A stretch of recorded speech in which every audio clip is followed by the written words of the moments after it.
so thanks. All right. The title to my poem, or my spoken word, is called What Happened to God's People.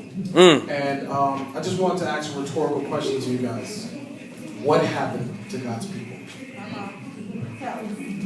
What happened to God's people who should be reflecting the word, but as I adjust my lenses, I see we are almost just like this world. Not quite as similar, but we might as well be a part. We've become so desensitized to this reality that we camouflage our true identity so that we can blend in and not offend the offenders who openly reject our Savior and only tolerate us as long as we're straddling the fence, just as long as the heavier side is more on their end. What happened to God's people? Of this day and age, who've become so passive, I can't help but wonder, has our salvation dissolved our backbone, kind of like Alka-Seltzer in water? What happened to God's people? Rewind! Wait, where do I rewind to?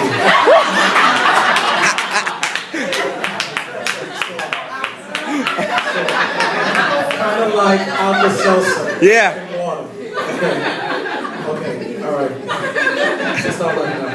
Okay. We've become so good at being spectators who are fully dressed to play, but we'd rather be comforted by a warm bench when the coach is calling us to play. What happened to God's people? In a world full of men addicted to porn and women who are abused and torn, but we stand back, reserved, because we feel like it's not our struggle. It's like knowing how to swim and watching somebody drown.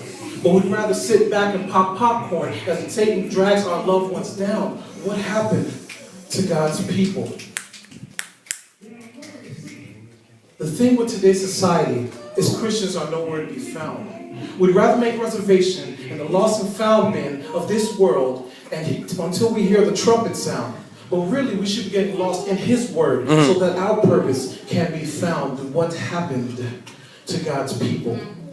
Don't we know our image is getting twisted? Christ didn't die for us for the world to think that we are Tyler Perry Christians. The truth of the matter is there ain't no God, Medea, just a skewed conception of this world's perception that Christian standards are as firm as a slinky.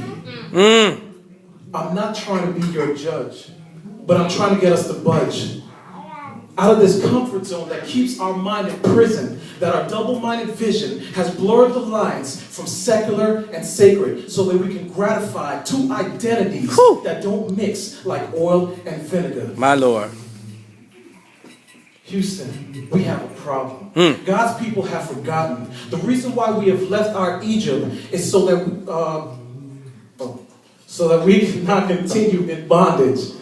Maybe I'm seeing things, or maybe I see some things, like the need for us to change before we meet the Ancient of Days. And before He says, depart from me because you never knew my ways.